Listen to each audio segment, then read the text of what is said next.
지난 시간에도 알아봤듯이 플랫폼 비즈니스는 1위를 차지할 경우 독보적인 존재가 되는 경우가 많습니다. 구글, 페이스북이 그렇고 국내에서는 카카오톡이 독보적인 예죠. 하지만 우버나 디디 같은 업체들은 업계 1위임에도 불구하고 지속적으로 후발주자들에게 추월당하고 있다고 알아봤습니다. 왜 어떤 플랫폼은 1위를 굳건하게 지키는데 어떤 플랫폼은 자꾸 추격을 당할까요? 우리는 여기서 멀티호밍이라는 개념에 대해 배우면서 이해를 했습니다. 하지만 과연 멀티호밍 하나만의 이유 때문일까요? 전문가들은 멀티호밍이 이유가 맞지만 이것 외에 다른 이유도 있다고 설명합니다.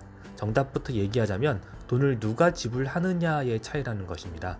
무슨 뜻인지 알아보죠. 우리가 네이버나 카카오톡, 구글, 페이스북, 인스타그램을 아무리 사용해도 돈을 내지 않습니다. 물론 그 안에서도 프리미엄 서비스나 유료 결제 서비스가 존재하지만 기본적인 바탕은 무료로 제공이 되죠. 하지만 우버는 이용하려면 돈을 내야 합니다. 차를 불러서 이용하면 사용자가 돈을 지불하는 것이죠. 이런 이유로 사용자는 플랫폼 서비스를 이리저리 옮겨다니며 최저가를 찾고 본인만의 기준에 따라 최적화된 상황을 만들려고 하는 겁니다. 이것은 인터넷 쇼핑몰도 마찬가지입니다.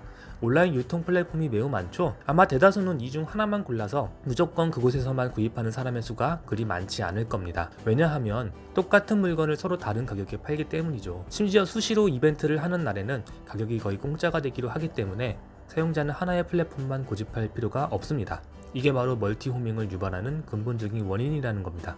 이러한 이유로 업계에서 이미 1위가 된 플랫폼 서비스 기업과 추격하는 2등의 전략은 달라야 합니다. 1등은 네트워크 효과를 강화시키는 전략을 사용해야 하고 2등은 반대로 네트워크 효과를 약화시키는 전략을 사용해야 합니다.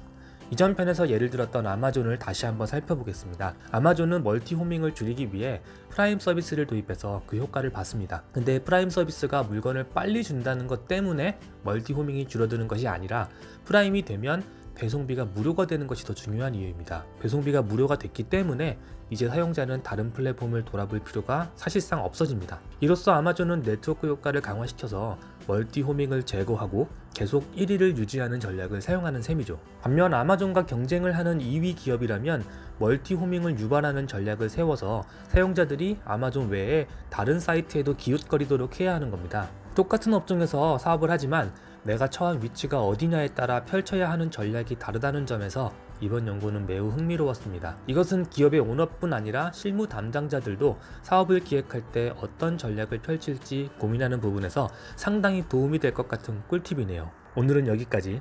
감사합니다.